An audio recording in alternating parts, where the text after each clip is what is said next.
Let me leave this unhappy story, and return to the course of events among the Erewhonians at large. No matter how many laws they passed increasing the severity of the punishments inflicted on those who ate meat in secret, the people found means of setting them aside as fast as they were made. At times, indeed, they would become almost obsolete, but when they were on the point of being repealed, some national disaster or the preaching of some fanatic would reawaken the conscience of the nation, and people were imprisoned by the thousand for illicitly selling and buying animal food. About 600 or 700 years, however, after the death of the old prophet, a philosopher appeared, who, though he did not claim to have any communication with an unseen power, laid down the law with as much confidence as if such a power had inspired him. Many think that this philosopher did not believe his own teaching, and, being in secret a great meat-eater, had no other end in view than reducing the prohibition against eating animal food to an absurdity, greater even than an Erewhonian Puritan would be able to stand. Those who take this view hold that he knew how impossible it would be to get the nation to accept legislation that it held to be sinful. He knew also how hopeless it would be to convince people that it was not wicked to kill a sheep and eat it, unless he could show them that they must either sin to a certain extent, or die. He, therefore, it is believed, made the monstrous proposals of which I will now speak. He began by paying a tribute of profound respect to the old prophet, whose advocacy of the rights of animals, he admitted, had done much to soften the national character, and enlarge its views about the sanctity of life in general. But he urged that times had now changed, the lesson of which the country had stood in need had been sufficiently learnt, while as regards vegetables much had become known that was not even suspected formerly, and which, if the nation was to persevere in that strict adherence to the highest moral principles which had been the secret of its prosperity hitherto, must necessitate a radical change in its attitude towards them. It was indeed true that much was now known that had not been suspected formerly, for the people had had no foreign enemies, and, being both quick-witted and inquisitive into the mysteries of nature, had made extraordinary progress in all the many branches of art and science. In the chief Erewhonian museum I was shown a microscope of considerable power, that was ascribed by the authorities to a date much about that of the philosopher of whom I am now speaking, and was even supposed by some to have been the instrument with which he had actually worked. This philosopher was professor of botany in the chief seat of learning then in Erewhon, and whether with the help of the microscope still preserved, or with another, had arrived at a conclusion now universally accepted among ourselves, I mean, that all, both animals and plants, have had a common ancestry, and that hence the second should be deemed as much alive as the first. He contended, therefore, that animals and plants were cousins, and would have been seen to be so, all along, if people had not made an arbitrary and unreasonable division between what they chose to call the animal and vegetable kingdoms. He declared, and demonstrated to the satisfaction of all those who were able to form an opinion upon the subject, that there is no difference appreciable either by the eye, or by any other test, between a germ that will develop into an oak, a vine, a rose, and one that, given its accustomed surroundings, will become a mouse, an elephant, or a man. He contended that the course of any germ's development was dictated by the habits of the germs from which it was descended and of whose identity it had once formed part. If a germ found itself placed as the germs in the line of its ancestry were placed, it would do as its ancestors had done, and grow up into the same kind of organism as theirs. If it found the circumstances only a little different, it would make shift, successfully or unsuccessfully, to modify its development accordingly. If the circumstances were widely different, it would die, probably without an effort at self-adaptation. This, he argued, applied equally to the germs of plants and of animals. He therefore connected all, both animal and vegetable development, with intelligence, either spent and now unconscious, or still unspent and conscious, and in support of his view as regards vegetable life, he pointed to the way in which all plants have adapted themselves to their habitual environment. Granting that vegetable intelligence at first sight appears to differ materially from animal, yet, he urged, it is like it in the one essential fact that though it has evidently busied itself about matters that are vital to the well-being of the organism that possesses it, it has never shown the slightest tendency to occupy itself with anything else. This, he insisted, is as great a proof of intelligence as any living being can give. Plants, said he, show no sign of interesting themselves in human affairs. We shall never get a rose to understand that 5 times 7 are 35, and there is no use in talking to an oak about fluctuations in the price of stocks. Hence we say that the oak and the rose are unintelligent, and on finding that they do not understand our business conclude that they do not understand their own. But what can a creature who talks in this way know about intelligence? Which shows greater signs of intelligence? He, or the rose and oak? And when we call plants stupid for not understanding our business, how capable do we show ourselves of understanding theirs? Can we form even the faintest conception of the way in which a seed from a rose tree turns earth, air, warmth, and water into a rose full-blown?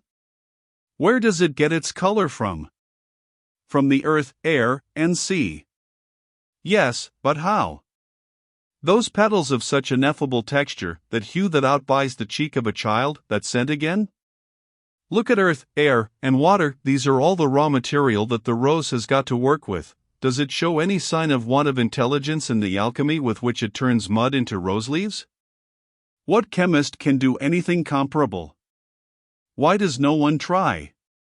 Simply because everyone knows that no human intelligence is equal to the task. We give it up.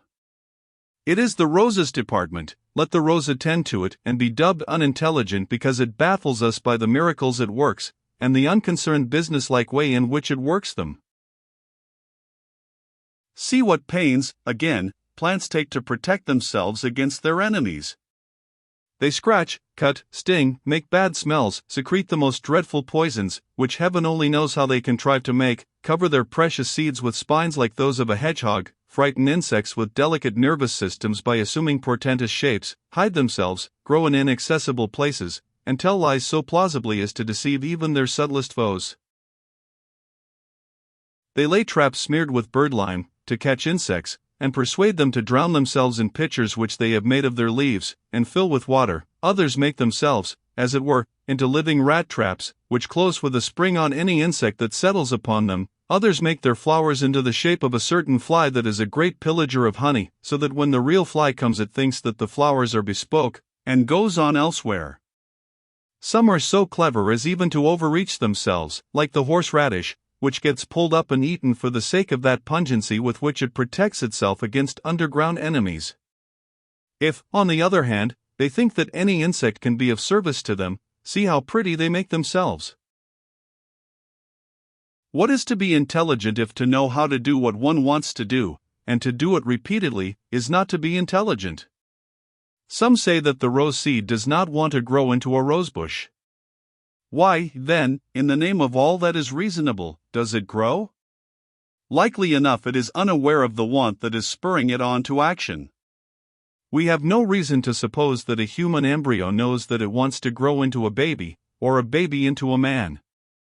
Nothing ever shows signs of knowing what it is either wanting or doing, when its convictions both as to what it wants, and how to get it, have been settled beyond further power of question. The less signs living creatures give of knowing what they do, provided they do it, and do it repeatedly and well, the greater proof they give that in reality they know how to do it, and have done it already on an infinite number of past occasions. Someone may say, he continued, what do you mean by talking about an infinite number of past occasions? When did a rose seed make itself into a rosebush on any past occasion? I answer this question with another. Did the rose seed ever form part of the identity of the rosebush on which it grew? Who can say that it did not? Again I ask, was this rosebush ever linked by all those links that we commonly consider as constituting personal identity, with the seed from which it in its turn grew? Who can say that it was not? Then, if rose seed number 2 is a continuation of the personality of its parent rosebush, and if that rosebush is a continuation of the personality of the rose seed from which it sprang, rose seed number 2 must also be a continuation of the personality of the earlier rose seed. And this rose seed must be a continuation of the personality of the preceding rose seed, and so back and back ad infinitum. Hence it is impossible to deny continued personality between any existing rose seed and the earliest seed that can be called a rose seed at all. The answer, then, to our objector is not far to seek. The rose seed did what it now does in the persons of its ancestors, to whom it has been so linked as to be able to remember what those ancestors did when they were placed as the rose seed now is. Each stage of development brings back the recollection of the course taken in the preceding stage, and the development has been so often repeated, that all doubt, and with all doubt, all consciousness of action is suspended. But an objector may still say, granted that the linking between all successive generations has been so close and unbroken, that each one of them may be conceived as able to remember what it did in the persons of its ancestors, how do you show that it actually did remember? The answer is, by the action which each generation takes, an action which repeats all the phenomena that we commonly associate with memory, which is explicable on the supposition that it has been guided by memory, and which has neither been explained, nor seems ever likely to be explained on any other theory than the supposition that there is an abiding memory between successive generations. Will anyone bring an example of any living creature whose action we can understand, performing an ineffably difficult and intricate action, time after time, with invariable success, and yet not knowing how to do it, and never having done it before? Show me the example and I will say no more, but until it is shown me, I shall credit action where I cannot watch it, with being controlled by the same laws as when it is within our ken. It will become unconscious as soon as the skill that directs it has become perfected. Neither rose seed, therefore, nor embryo should be expected to show signs of knowing that they know what they know. If they showed such signs, the fact of their knowing what they want, and how to get it, might more reasonably be doubted. Some of the passages already given in chapter 23 were obviously inspired by the one just quoted. As I read it, in a reprint shown me by a professor who had edited much of the early literature on the subject, I could not but remember the one in which our Lord tells his disciples to consider the lilies of the field, who neither toil nor spin, but whose raiment surpasses even that of Solomon in all his glory. They toil not, neither do they spin? Is that so? Toil not? Perhaps not, now that the method of procedure is so well known as to admit of no further question, but it is not likely that lilies came to make themselves so beautifully without having ever taken any pains about the matter. Neither do they spin? Not with a spinning wheel, but is there no textile fabric in a leaf? What would the lilies of the field say if they heard one of us declaring that they neither toil nor spin? They would say, I take it, much what we should if we were to hear of their preaching humility on the text of Solomon's, and saying, Consider the Solomons in all their glory, they toil not neither do they spin. We should say that the lilies were talking about things that they did not understand, and that though the Solomons do not toil nor spin, yet there had been no lack of either toiling or spinning before they came to be arrayed so gorgeously. Let me now return to the professor. I have said enough to show the general drift of the arguments on which he relied in order to show that vegetables are only animals under another name, but have not stated his case in anything like the fullness with which he laid it before the public. The conclusion he drew, or pretended to draw, was that if it was sinful to kill and eat animals, it was not less sinful to do the like by vegetables, or their seeds. None such, he said, should be eaten, save what had died a natural death, such as fruit that was lying on the ground and about to rot, or cabbage leaves that had turned yellow in late autumn. These and other like garbage he declared to be the only food that might be eaten with a clear conscience.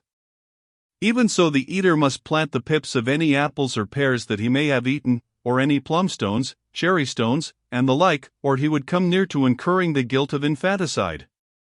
The grain of cereals, according to him, was out of the question, for every such grain had a living soul as much as man had, and had as good a right as man to possess that soul in peace. Having thus driven his fellow countrymen into a corner at the point of a logical bayonet from which they felt that there was no escape, he proposed that the question what was to be done should be referred to an oracle in which the whole country had the greatest confidence, and to which recourse was always had in times of special perplexity. It was whispered that a near relation of the philosopher's was lady's maid to the priestess who delivered the oracle, and the Puritan party declared that the strangely unequivocal answer of the oracle was obtained by backstairs influence, but whether this was so or no, the response as nearly as I can translate it was as follows. He who sins ought sins more than he ought, but he who sins not has much to be taught. Beat or be beaten, eat or be eaten, be killed or kill, choose which you will. It was clear that this response sanctioned at any rate the destruction of vegetable life when wanted as food by man, and so forcibly had the philosopher shown that what was sauce for vegetables was so also for animals, that, though the Puritan party made a furious outcry, the acts forbidding the use of meat were repealed by a considerable majority. Thus, after several hundred years of wandering in the wilderness of philosophy, the country reached the conclusions that common sense had long since arrived at. Even the Puritans, after a vain attempt to subsist on a kind of jam made of apples and yellow cabbage leaves, succumbed to the inevitable, and resigned themselves to a diet of roast beef and mutton, with all the usual adjuncts of a modern dinner table. One would have thought that the dance they had been led by the old prophet, and that still matter dance which the professor of botany had gravely, but as I believe insidiously, proposed to lead them, would have made the Erewhonians for a long time suspicious of prophets whether they professed to have communications with an unseen power or no. But so ingrained in the human heart is the desire to believe that some people really do know what they say they know, and can thus save them from the trouble of thinking for themselves, that in a short time would-be philosophers and faddists became more powerful than ever, and gradually led their countrymen to accept all those absurd views of life, some account of which I have given in my earlier chapters. Indeed, I can see no hope for the Erewhonians till they have got to understand that reason uncorrected by instinct is as bad as instinct uncorrected by reason.